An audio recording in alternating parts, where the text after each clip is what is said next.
Hey, welcome everybody into Bridging the Seen and Unseen. I am Shane Mclaine. I am your host, and this is the wonderful Gwen. How How are are you? you? I'm pretty good. See, you notice what you don't do. You don't ever ask me how I'm doing or what I'm, Well, because I don't complain. Because if I try to complain, it you don't do know, that yeah, I'm gonna get it. My wife's here, good. so I don't know. That's the But perks of being single, all right? I don't have to worry about Well, that.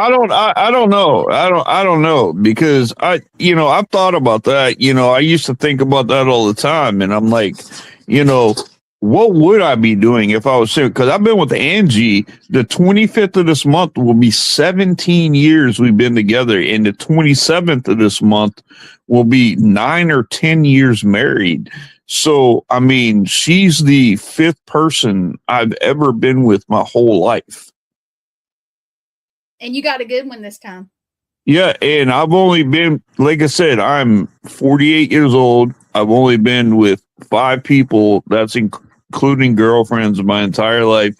Um, I just I had sisters, and I watched guys run all over them, Mm-mm. and I had friends do the same thing, and I was like, I'm never gonna be that guy. I'm never gonna be that guy. If I'm gonna be with somebody, I'm gonna be with someone for the long run. I'm not gonna be in for the short kind of like. I've never liked that. I've never liked it, and Listen since up, guys. This is what makes a real guy. Yeah. yeah, so Angie and I, we've you know, I still open doors for her. I still run her bath. This is 17 years later. I mean, yeah, 10 years married. Yeah, you hear her. See, that's what makes me know if I start complaining right there, she's outside and she came back in to answer from out there. So, That's so but funny. tonight, I'm really excited because the guest that we have is a fantastic representation of exactly what I like to talk about because she she's fascinating. I've been Uh, excited, yeah, that we got her on. she's fascinating.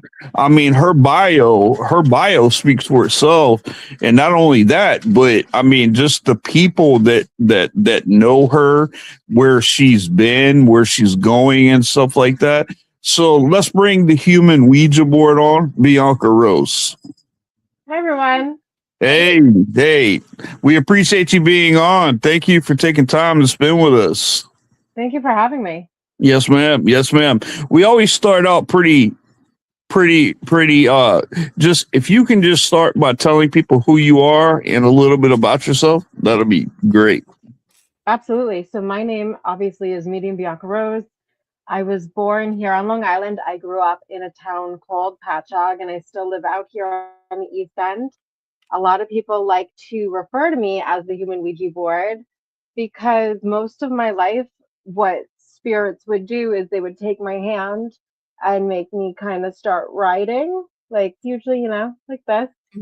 Pretty much as if you were going from letter to letter, as if you are a planchette, but instead, obviously, writing words. Similar to what people would do, automatic writing, right. but it's a little bit different. It's a little bit different. Lately, though, this year, it makes me sad because I noticed that during my readings or during a lot of gallery readings, I'm not doing that as much anymore. I don't know if it's because I'm like evolving or transforming or whatever it may be, but I noticed that I'm not doing it as frequent. And that's okay because everything is still the same. We're still giving the same information. It's just becoming, I think I'm becoming quicker than my body could keep up. So my hand's not going to be able to keep up with the information that is being delivered while I'm doing my readings. So that's why I'm called the human Ouija board to everyone Well, who yeah, doesn't. that's fascinating because It is. I've seen people, with a piece of paper like draw circles when they're connecting. They like draw circles or they do these little designs or whatever. And you said that you do words, but then you said that you found yourself not doing it as much. Is it maybe because maybe you're listening? Are people coming with the I same like honestly, the same I things? look at this. So I look at this from like a perspective of, yes, this is spiritual, this is bizarre, this is unexplainable to a degree, but I really look at this from a, now I'm not a scientist at all, and I was a very, very bad student growing up. But I look at this from a perspective of neuroscience. I believe this is all stuff that is going through the body. We are like this human antenna. We are this radio station. So I think what's happening is that my body can't keep up with the information that is being delivered. So it's moving so fast through every energetic layer of my entire body that at this point in time, my hand just can't keep up with. It's just it's going too fast. Right. So the information, it goes through the circuit at such a high rate of speed that my hand can't. It's a Can't keep disservice to up. myself. Yes, it's a Yeah. disservice to myself. It's a disservice to them for me to sit there and try to have them write out the full words when I could allow them to move so much quicker. Does that make sense? Yeah, Yes. that does make sense. When did you find out that you actually had this ability?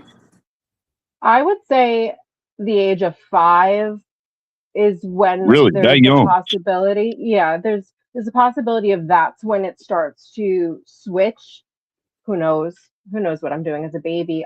But the thing is, I can't retain much memories from the age of 5 to the age of 13.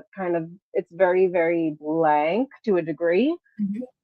There's only certain things that I'm able to retain, only because of how traumatic it was growing up. Um, but 13 is because that's when it really hits hard and it becomes very prominent that there's something so different about me and who I am and what I'm doing. Now the whole Ouija board thing, what would happen is if I'm not paying attention to someone who's coming around me, what's going to happen is they're going to take my hand and I'll notice involuntarily that my hand will start to trace a figure eight or it'll start doing circles. And I'll Mhm. be doing it like say on like the leg of my pants or like on a surface. And I'll be like, oh, someone's here right now. And I'm Almost ignoring them. fidgeting. It's like Almost. a way of getting my attention, yes. It's like Yeah. this really strange, bizarre way of grabbing my attention. But when you were referencing how people do that scribbling or the circling, I could understand why so many people do that while they're doing the readings because it's taking your brain out of that analytical state, that logical state. It's kind of switching the brain into this off mode where you are kind of disengaging from your own body and you're allowing yourself to go into this flow state. Does that make Mm, sense? that's interesting It because, does. like, I talk to other people, and I love hearing, the stories of how things get started like this and when it gets started. That's why, like, I'm clergy and I work inside the paranormal. But I get very deep premonitions and visions, and I've gotten them. You're going to see a bunch of cats too, Bianca. So I mean, this. You might see one of them with me at some point. She's sleeping, but she might get crazy and start doing wild things. Yeah, but when you start seeing 20 of them, then you're going to be like, man, what is this guy? It's okay. I love kitties. I love all the Yeah, animals. yeah. See, I've got them right here. See, but but I get these premonitions and these visions, but they're never good. And I've had this conversation with other people, but they've saved my mom's life. Well, that's the They've whole purpose saved, of those and images coming to that's you. what I figured out. And I used to think that I didn't want to have them because I was like, why can't I have like a premonition or vision of something that I look forward to? Because like when I get these, they happen so fast, and it's like a dream state, and Mhm. my anxiety hits so bad that if I don't say something, that I'll almost have a panic attack. So you're not technically having a panic attack or anxiety in that moment. What's happening is you are connecting to the energy of what is going to be happening. So your body is acknowledging that what is going to be happening or what could be happening is a stressful moment, an emotional moment, whatever it may be. Now, what you're doing is you are processing even though it's not yours, you are being delivered this is beyond just seeing, this is also feeling. So yes, you are having that vision, but also your body, it goes through the body first we feel it before we see it or hear it. So Mm-hmm. sorry, messages. So It's first okay. you're going to feel it in the body before you hear it and before you see it.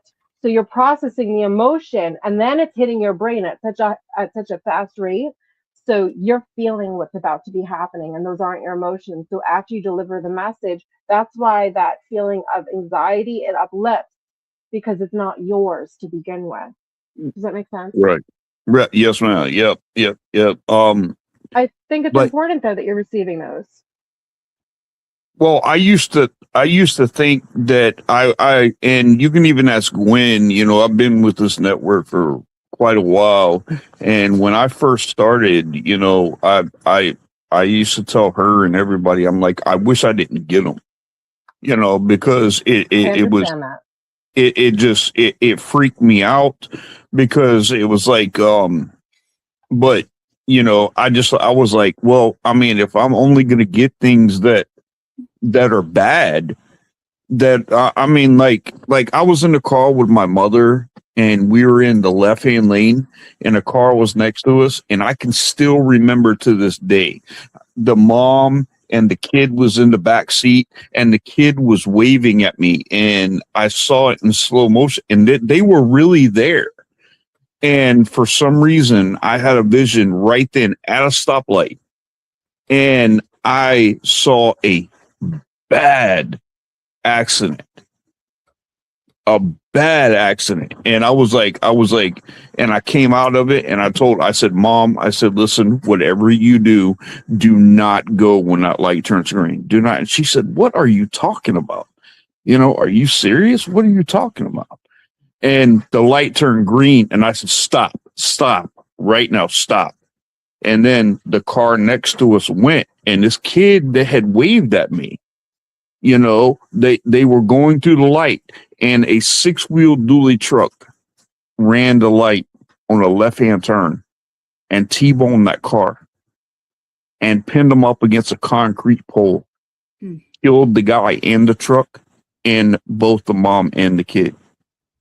I have, but the whole before you even got to like the end of the story, full body chills the entire time, just so you know, which I call those confirmation chills, just to Every confirm time that I what you hear are it. saying is real. Yep. Yeah, full body chills. But that was important. That was extremely important. There's no reason to always deliver us those great messages, great visions of these beautiful things that are going to happen in the future. Because what's the point of that? You don't need to change the trajectory of that outcome, but you're being presented some heavy situations because you are an outlet, you are a radio, you are someone who's capable of receiving that information in hopes of possibly changing that outcome. So if ever when I have to do a reading, if there is a message of so and so is not well, they will be passing soon, however they end up, whatever the reason is for their passing that is coming up, I have to deliver that message. I would never not deliver that message.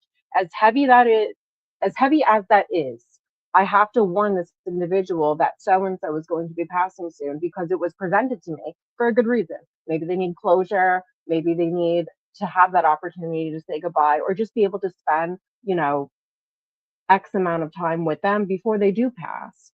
So I think these moments, the heaviest of moments for people like us, it's so important because we are the ones that are chosen or whatever it may be to deliver that.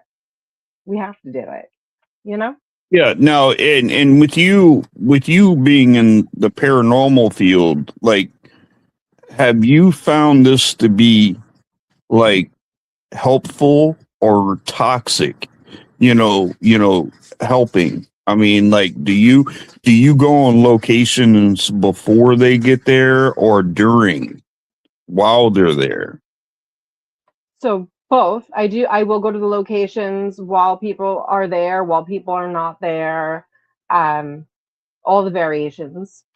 And when it comes to working in the paranormal industry, I don't think it's toxic or bad at all, depending on what. There's toxic and bad in every single Yeah, yeah. genre in life, everywhere, you know. But when it True. comes to the paranormal, I do meet a lot of psychic work in the spiritual realm as well. Think like holistic expos, you know, Reiki, healing. People want to receive readings to find out about the past, present, and future, or they want to connect to their loved ones. So I work in that community, and there's toxic stuff in that community. And then I also work in the paranormal community where there's toxic stuff in that community. But I do meet a lot of mediums, and they always say, they're always so surprised when I tell them that I work in the paranormal industry. Most of them think I'm absolutely out of their mind, that I'm absolutely out of my mind, and they can't ever understand why I would ever want to send myself to these scary, terrifying places and connect to these beings or whatever. And Mhm. to me, it's the same thing, whether I'm connecting to this woman's grandma this week or the random lady that died in some mansion somewhere. You know, for me, it doesn't matter. Everything is the same for me. Yes, there is some scary, scary things that I get to encounter working in the paranormal industry. I don't think I'm crazy at all. I really love it. But the difference between me and them is most of them didn't have to live and experience the type of upbringing that I had to experience. They just knew they Mhm. had a gift, they experienced spirit, and so forth. Me, it's a whole different realm. I was literally like forged in fire. I had to experience the most brutal, terrifying things that you could possibly imagine. My entire childhood is literally like the Conjuring movies. So Mhm. I had this purpose long before I even decided that I would ever even want to engage in something like this. I literally had no choice. Like, I was literally brought into this world and raised through the darkness to prepare myself for being medium Bianca Rose one day, if that makes sense. Wow, wow, that's fascinating to me. And like I said, I'm clergy, so I work in the paranormal field too. I work residential cases. Um, I help people, with learning how to ground, protect, clear, and cleanse. I've studied theology for 30 years. I've got a doctor of theology. My goal is to help people. And like this podcast, for instance, this podcast was created to bridge the gap between paranormal and clergy I love that. because I wanted the paranormal field to know that we are not here to call every haunting a demon. We are Exactly. not here to believe that everything is demonic. And if you've got an issue, that there are clergy out here that are willing to step in where you are and Mhm. help you right where you are. And I'm one of I those wish people. I love that. I wish I had that when I was younger. I grew up in a very, very Catholic household, you know, old world Italians. I grew up, you know, baptism, confirmation, communion, literally even youth group every Thursday night. So that is Yeah. my entire childhood upbringing, Long Island, Italian, New Yorker. But growing up when these things were happening to me, I didn't have that You don't outlet. have I didn't anybody get. to talk to. Right. When I did bring it up, when all of this was addressed, it was very much dismissed and it was looked at as if I was absolutely crazy. But I don't want to blame the church. I would blame more of my family, no offense to them. And I would definitely blame like school district, you know, that aspect of the community of why I end up going really, really south and really off the deep end because I didn't get the help I needed. Nobody believed me. And then things got really, really bad. And I want to apologize from the church, that you did experience that, because the heart of the church is to follow the heart of God. And to follow the heart of God, you have to listen to the commandments of God. And the commandments is to love God with all your heart, your soul, your mind. That's the first. And the second is to love your neighbor as you love yourself. And that's the problem that people have. My prayer every day is that I wake up to see and to love people the way that God does. And I think if a lot I of can, things, though. and believe me, some of the worst and best people that I've ever met in my entire life are in church every single Sunday. Mm-hmm. I do agree. I don't want to blame the church. I want to blame my parents. No offense. But what did you just say that sounded so, oh, as you love, a lot of people need to love thy neighbor as they love themselves. Yeah, A lot of people do not love themselves. I They know. don't know what it's really like to actually love themselves unconditionally for everything that they are, the bad and the good, you know? And a lot of times, people forget who they are. When I'm working with a family and say you get a demonic case, which is very rare, out of 1,000%, 1% might be demonic. Might be. But if you're dealing with a demonic, exorcisms are always, I am an exorcist, but it's always your last resort, to go. But my goal is to tap into the person that is originally there. Because if I can tap into that person, even during the fact of being demonically oppressed or infected, if you tap into that person, then they can help fight with you to help bring them out of what they're dealing with. I got chills just now. And as you can see, I'm a Knights Templar. So I'm part of a royal kingdom, as being in the church. We're apostolic. So we really look at like traditions as far as the apostles in the first century. And I think that's where the church has lost its go. Because it's not about showing the love of God anymore. It's about putting on a show. And I got called in to spiritual warfare ministry off a dream. And I know this is going to sound crazy, but I was literally at a white picket fence, and on this side was God and all his angels, and on the other side was the devil and all his demons. And I'm sitting on this side of the fence, and I yelled across. I said, "You see, I'm on God's side." And the devil laughed at me, and he says, "But I own the fence." I got chills again. So, and that does not sound crazy at all, by the way. And that let me know right then. And I'm like, cause see, I was a full-time pastor in the church. I had, the $40,000-$50,000 a year for preaching, stuff like that. I stepped down, from preaching, because people in the church will preach Ephesians 6, spiritual warfare, would have not the first clue what it means to truly put on the full armor of God. And I refuse to allow God's house, to be a show, for people that are suffering. I agree.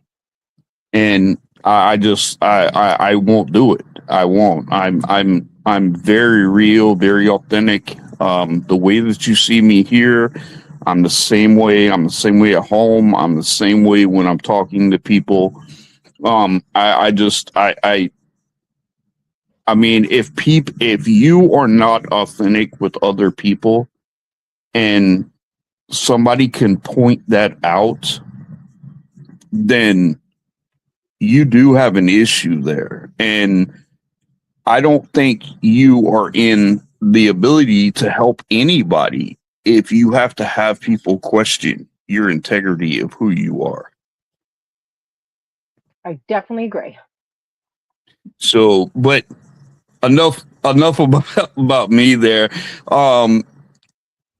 Do you work like residentials, like do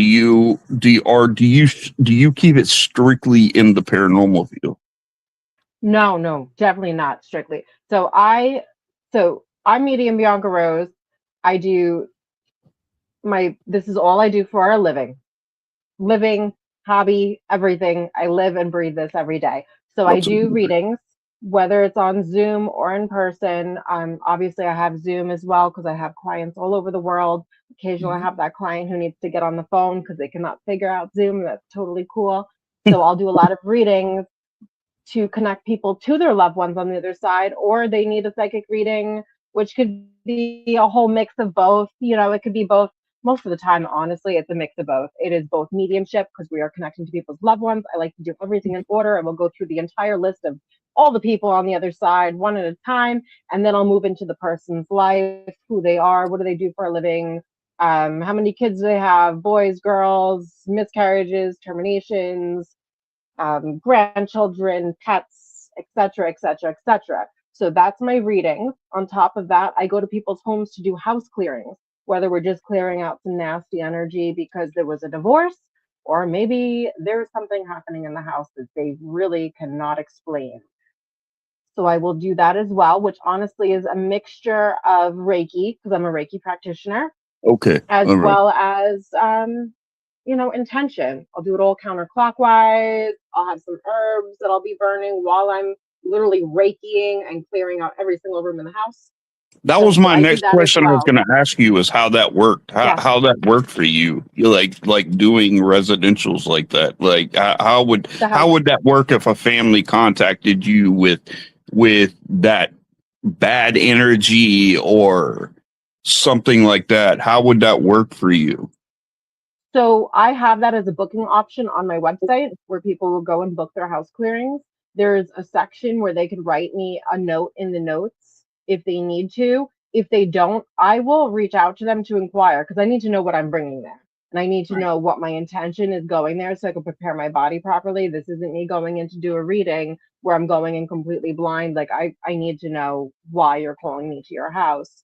So if it is something that's heavy and nasty that they can't figure out, I'm bringing holy water with me, number one. I'm bringing my Aunt Mary. She left me these beautiful rosary beads from Italy. I'll bring that with me because I was raised Catholic. Even though Yeah. I don't adhere by it and practice weekly and go to church the way I did growing up, it's still a part of my it's still part of me, and I think it's something really important that I have to incorporate when I'm dealing with something that is possibly demonic or evil, whatever it may be. Saint I Benedict will also medallions. I definitely need one of those. Yeah, you did. And I'll bring a mixture of some herbs. You know, sage depending. I have learned from other from demonologists that you should not use sage in No. I exactly. don't. So I don't. I exactly. So I have other herbs and stuff that are meant for, say, breaking curses or banishing or exorcisms. I have quite a cabinet upstairs in my house. Everything is labeled where these herbs, would be used for. So I will bring something to burn it in, and I'll walk with that burning it throughout the house. I do the entire house counterclockwise and each room counterclockwise, including any doorways, TVs, microwaves, ovens, anything that's like a doorway. It's very thorough. So it could take me a few hours, it could take me an hour, depending how big the house is and what I'm being even called in for. Often I am being called into people's homes because they get a divorce and they want me to clear out the energy because they need to now put up the house for sale and, all the things. Or I'm being called in because people's children are terrified and there's something in their home. If I Imaginary can't get friend. rid of it, exactly. If I can't get rid of it, and I've only encountered this once, I work with Long Island paranormal investigators. Currently, I am the medium that they use. I do not get paid to work with them. They are a nonprofit. So I am fully a part of Long Island Paranormal Investigators. So there's been this one occasion where I had to bring them in, and they had to do a few investigations in my client's home because I couldn't get it out of the house. And what happened with them is they ended up selling their home and they moved to a different house. And at that house, there was an old lady who passed away, and she's nice and sweet and is, she's a soul. So it's okay that she is there in their home versus whatever was in that other house. But otherwise, all of my clearings have always been successful, except for that one. I am on good terms with them. I love them. They're a beautiful family. They're good and they're doing well. So that's what my whole house clearings look like. Or if I'm getting called into a home, private residential, to do a paranormal investigation, I'm either going in with, on Long Island, I'm either going in with Long Island paranormal investigators, but there has been times where I think I can be called in privately without Long Island paranormal investigators. Have you ever done that? Have you ever gone by yourself? Like without anybody? Yeah, so all of my in-person readings are typically scheduled at the client's home here on Long Island. Very rarely will I have them meet me at like a local coffee shop or something if they prefer that option. Maybe it's too busy at the house, too many animals, too many kids. Maybe they just don't want me coming to their home. But all of my in-person sessions are privately. I'm brought to the home. I don't know where I'm going ever. They send me the address right before me going to the home, a day or two prior. I don't ever want the full name. It's just a first name and where I'm going. I do bring a taser in my vehicle. God forbid there's a taser in my vehicle world for whoever's listening to this. But I've always had beautiful. I've always been safe. I've always been good. But I go to the clients' homes. I don't have an office. I do not. I never wanted to be, well, one, I never wanted to be a psychic medium to begin with, but I never wanted to be like the medium on the side of the road with the flashing sign. No offense to anybody out there who has their own shop. That's everyone to each their own. But for me, it's just not something that would work for me at this point in my life. I don't have a set location. I travel monthly, sometimes multiple times a month. So for me, it's just so much easier to be the medium that travels all over, Yeah, you're sought after quite a bit. I'm very grateful. I am beyond grateful. It is beautiful. It is like honestly the biggest honor, truly. I mean, Bianca, I know 40 different platforms in the paranormal community, and every single one of them know you. It is an honor. That's all I could say. Honestly, it's such an honor. I say it all the time. Honestly, there's days where I get like emotional and I'll just start crying, like to myself, like a weirdo that I am. Like I'll start crying because I'm so in awe and I'm so blown away by the life that I have lived.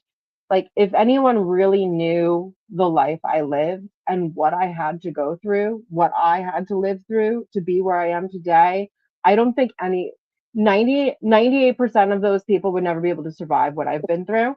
Yeah. And I wouldn't change any of it because I know for a fact that those horrific things that I had to live through led to where I am today. It all had a big purpose. But I don't know, I get so blown away sometimes. I'm like, I thank the other side all the time. I'm like, thank you. Thank you for the most disturbing, tragic things that I had to live through to be where I am today because it's such an honor. It's so beautiful. And it's really so amazing sometimes the things that I get to experience, the things that I get to bring to other people, both here in the living and on the other side. I don't think anyone realizes sometimes, like, I don't know. I get blown away. I go home sometimes from people's houses and I'm like, did I really just experience that? Did that really just happen? Like, it's hard to wrap my brain around this sometimes. It's truly mind blowing. Let me ask you this. Do you think that if you didn't experience what you did is in your childhood, do you think you would be where you are today? I don't think so. I don't think so. I couldn't see it another way. Like, I couldn't see my life being where I am right now without all of that, because I don't know how I would have gotten to here without that. It really did play such a huge piece. So what age were you when you found out this is the trajectory of my life? This is it right here. This is the road that I'm on, and this is the road that I was called to be on. What age were you that you actually knew that? When it finally hit me, like when reality finally hit me, and I realized that I do not have schizophrenia, that I am not crazy, that I am not extremely delusional and, living in some weird alternative universe that I've created myself. I would say 30 years old. So I just turned 36. I would say 30 years old is where it really became real, through someone else being able to tell me, like, this is real. Your entire life has been real. You're not crazy. You're not schizophrenic. You are not sick. You are not ill. You're definitely not. You're definitely not. You're very eloquent. You're very well spoken. I mean, thank you. Mm-hmm. But growing up, growing up in the 90s, and you sneeze wrong. If you sneeze or breathe wrong, it is the devil. So, my whole life, I'm very attracted to women, not just men. So that was the devil. Seeing spirits, that's the devil. Like, literally dressing different, that's the devil. So when you're constantly shut down your entire life, throughout your childhood, throughout your teens, you begin to believe what is being told to you. It's literally your brain has been rewired by society to believe that you are not well, that you are crazy, that you are not good enough, that anything you do is never going to amount to anything. When that is being fed to you on a daily basis, it rewires your brain. You begin to believe we have to break that stigma. We have to break that stigma with people. Exactly. That is what I teach clients on the spiritual side of my work. I teach my clients this. People who are really struggling with their mental health, with their confidence, with their well-being. I explain to them, you need a daily practice. Every single morning when you first wake up, the first thing you should do before anything else, when you are half asleep making your coffee, is you should turn on Spotify or Apple Music, whatever it may be, and you need to listen to positive affirmations. You need to start rewiring your brain. Even if you're listening to it unconsciously while you're sleeping with headphones on, it's going to start to rewire your brain again. So you do realize that you are the shit, that you are amazing, that you are great, that you are worthy. I really think that's the basis here. You need to start putting that on a loop in your head. So that is something I do teach people when it comes to people who are still struggling, who are still in the dark, who don't have the courage yet to finally step out of that, box that they've kind of placed themselves in, or maybe someone else placed them in. But that is something I now teach, and I do realize, what could happen to you growing up, and how you definitely can change it. You don't have to stay there. But growing up in the 90s, I believed I was absolutely nuts for a very, very long time. I hit 30 years old. A huge mentor of mine, somebody I very much look up to, her name is Medium Fleur. She is fantastic. She's brilliant. She's very spiritual. She's this great medium, but she's also very science-based, and that's where I learned the whole neuroscience thing from. I've learned so much from her just watching her. I've never mentored with her. I would never be able to afford her prices, but she's so good. And during the height of COVID, I got 2 readings from her for free I won when we were all locked in our houses. So maybe 2019. I won a reading. I won. I got to go live with Medium Fleur. She wasn't able to tour because we're all locked down in our houses, and she did a live gallery on Instagram, and thousands of people were watching that live. And I wanted one thing. I told my entire family to make sure they watch this live, and then I said to the other side, if you could do one thing for me today, you need to make sure that someone brings up that I could talk to the dead, because this needs to be outed already. This needs to be brought up. This needs to be spoken about. And my cousin who overdosed, he comes through, he does all his things, talks about all these crazy, amazing things. And at the very end, he tells Fleur to tell me, Bianca, you need to understand something. You can communicate with the dead. This is She real. came out and said that? Yes, this is what she's saying from my cousin. So my cousin's telling her to tell me this. Like, this is real. You could communicate with the dead. You've done this your whole life. And what's about to happen is you are about to go on this journey, and you are going to be helping thousands of people in the world. And I was like crying. I couldn't believe it. I was like, oh my God, it is finally being acknowledged live in front of thousands of people nonetheless. And my family was watching. I needed that so bad.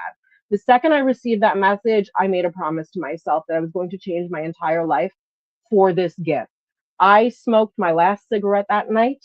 I slowly weaned myself off of cannabis because I love cannabis. I still love cannabis, but I was pulling myself away from that. And then I stopped eating red meat and pork. And I promised myself to make sure that my body was this perfect container for spirits to speak through me.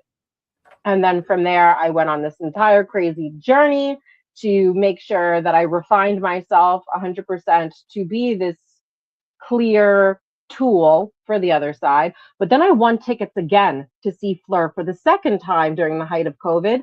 I went and got that lovely Johnson and Johnson shot, the 2-for-1 special, which I would never get that in a million years, but I did it because I needed to be fully vaccinated to see her live in New York City, in Manhattan.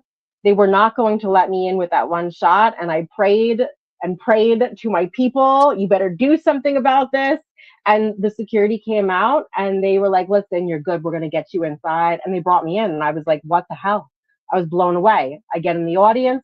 Who gets to get read in this huge audience in New York City, in Manhattan? Me, for the second time, by Medium Fleur. She comes through again, reading me. And this time it's my dad, quote unquote. He's not really my dad, but I call him my dad. He comes through. And again, the same message. And this lady does not remember me. She meets so many people. And the same message came through. Like he was just going on and on about how I'm going to be this amazing medium and how I'm going to be talking to thousands and thousands and thousands of people throughout the entire world. And I'm crying in the audience again, because I couldn't believe, like, my whole life, everything that I had to live through. And I always thought I was crazy. I really believed I was schizophrenic throughout high school. Like, I thought something was really wrong. So that was the most important 2 pivoting moments in my entire life to wake me up, to be like, holy shit, wake up already. Like, your whole life has been real. Just everyone around you has been literally shutting you down the entire time because they can't wrap their brains around that. They're not able to perceive what you're able to perceive. So Their perception of what you saw was completely different. And so, perception is reality. So I mean, if they are looking at you one way, you're never going to be able to change the way that they look. The only thing that you could do is change the way that you respond to those people. Right. But my mom has the gift. She's just terrified of it. And I have a lot of questions about my ancestors, and I've been poking and prying lately. And the Italian side, they won't talk about it. I tried to get my parents to start digging, and the aunts keep hanging up the phone going, we don't talk about this stuff. We don't talk about this stuff. Mm-hmm. So they don't want to talk about it because I have a lot of theories, and I started digging recently. And then on my mom's side, I don't know too much because my grandma was Jewish. She married into a Catholic Italian, her husband, Catholic Italian. She was Jewish. She was exiled from her family. So I don't know anything about the Jewish side of my family through my mom's roots. So all I know is my Italian roots on my dad's side. That's what I grew up around. They don't speak English. And we don't talk about this stuff, apparently. We don't talk about the Forget evil about it. eye. Exactly. Mhm. I can't Mhm. get anyone to talk about it with me. I want to know. I have so many questions. I have so many questions. I'll figure it out eventually. It's the same But way in see, the South. It's the same way. It And I grew really up in the '90s too. I grew up in the '90s too. I graduated high school in '95, and Bianca, you are the farthest thing from schizophrenic. And I mean, when you were oh, I know growing that up in now. like high school and stuff like that, like were you able to talk to your friends about your gifts?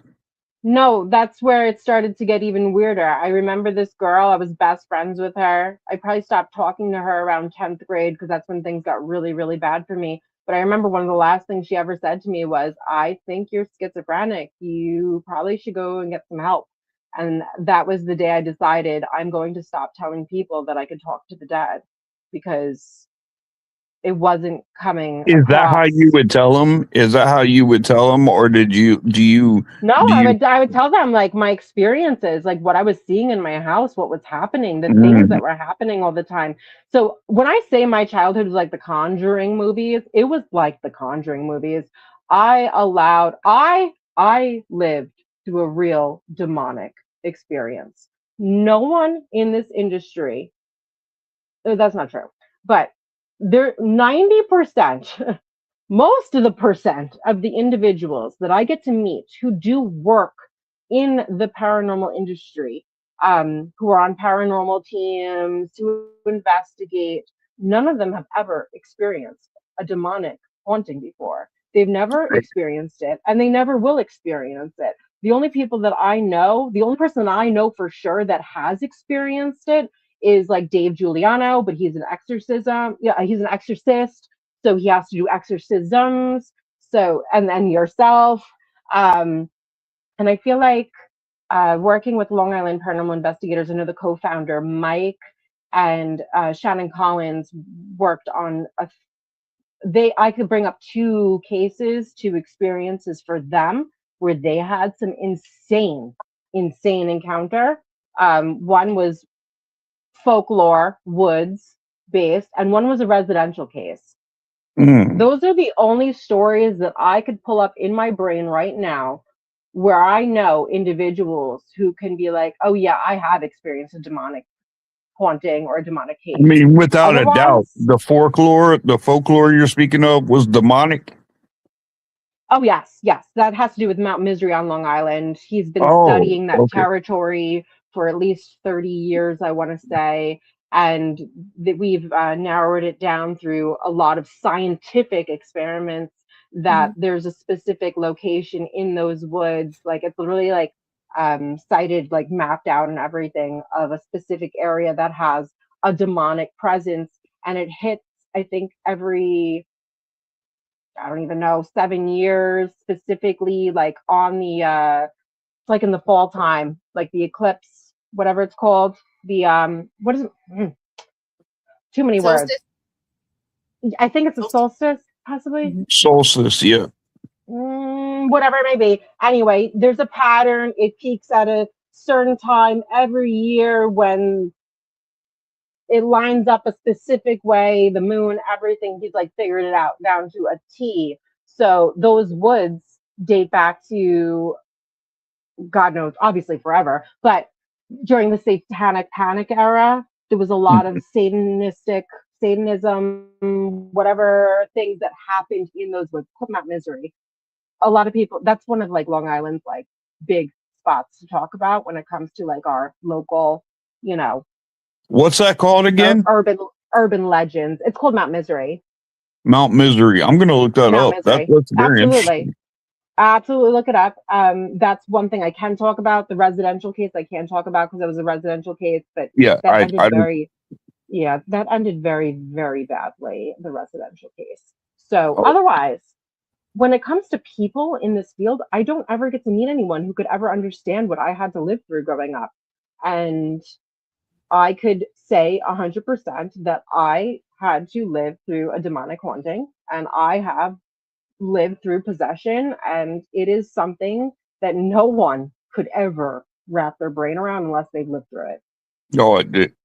100%. And let me tell you, the very first time I ever came encounter with a demonic entity, it was inside of a church. I believe it. I believe it. And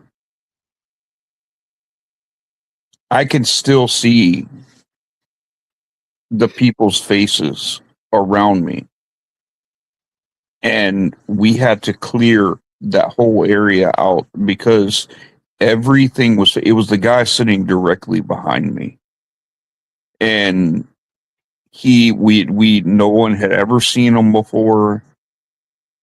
He didn't fill out a card or nothing like that for the church, did nothing. But the worship music started to play.